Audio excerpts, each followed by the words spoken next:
Now, even though census itself works on an individual level, that one bird will be able to sense both by using eyesight and using the magnetic field, census itself and migration is not just an individual thing, it's a population thing. You can't preserve and conserve a species if you're not conserving the entire population.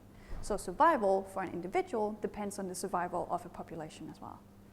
We're going to give you guys 4 examples of species that has had different outcomes, positive and or negative, of their population. So one example of an animal that we used to see commonly around southern New Zealand, but the population has declined and we no longer see them anymore, is the basking shark. So yeah, we used to see them just off the coast here and fishermen used to report them all the time, but for the last 20 years or so, no one's really seen hide or hair of them around here. So their population's definitely gone through some kind of change where their numbers have declined in the area and we just don't find them here anymore.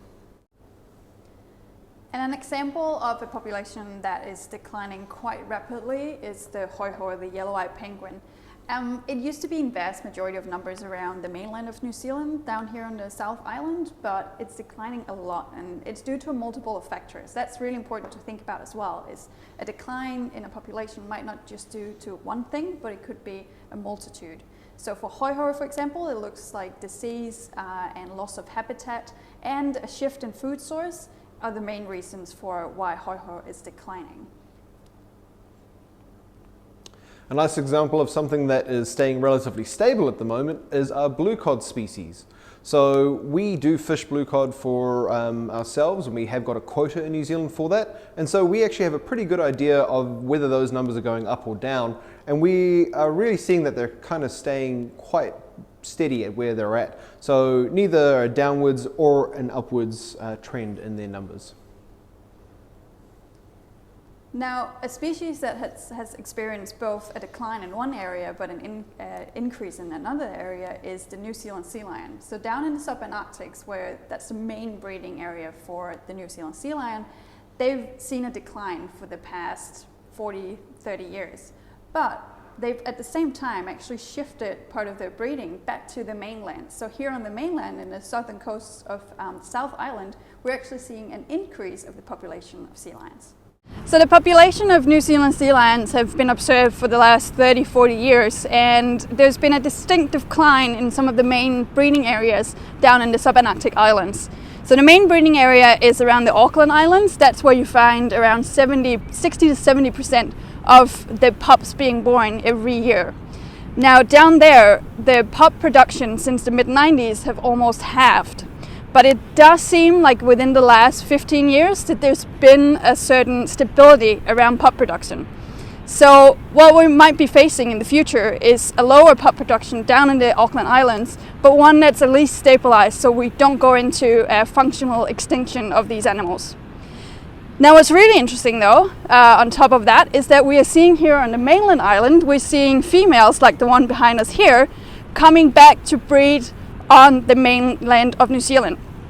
Now in '93, the first female since 100 years before that came up here on the Otago Peninsula and got the first ever pup to be born on the mainland since they basically went extinct. There's been 2 major near extinction events for these sea lions here in New Zealand. The first one taking place from the first settlement of humans to New Zealand, where, as you can see, she's quite meaty.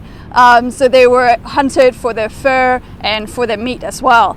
And they were actually wiped out from the mainland and functionally extinct up here, with only a few males coming back and forth during the summer up until the 1800s. Now, almost 100 years later, in the 1900s, we then had the first female to come back and pup here on the mainland again. So we're actually seeing an increase here on the mainland now. So going from completely extinct, no breeding females, to now we have around 16 females breeding and having pups here, and we're seeing an increase each year. Now the other extinction event that happened was that the European sealers came down to the Auckland Islands, where the main breeding populations are. They came down there in the 1900s and almost wiped these out, wiped the sea lions out from those areas.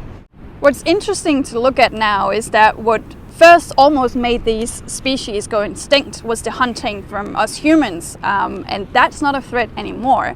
But now sea lions are facing a future where the threats are climate change first and foremost. So with climate change comes more extreme weather and storm events, and especially when that hits these little islands that they have their main breeding populations in, that can be quite extreme. And we have actually seen big mass mortality events within the last 20 years because of bad weather events in the subantarctics.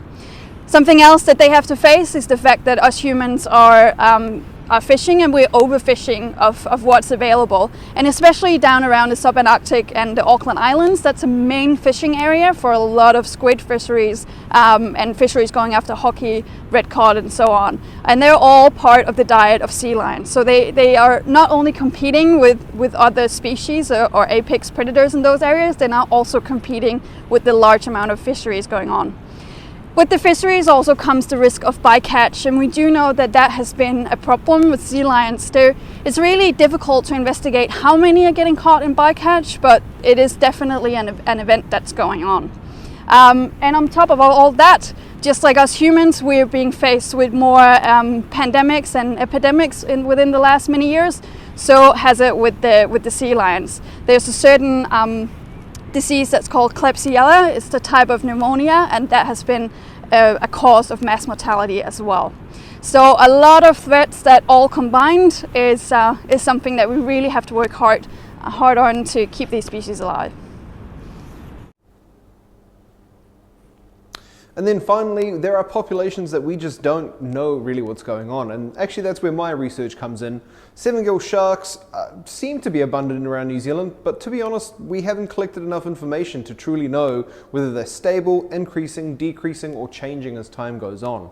And that's why it's so important to get monitoring completed on these kinds of populations so that we can know how they're changing through time.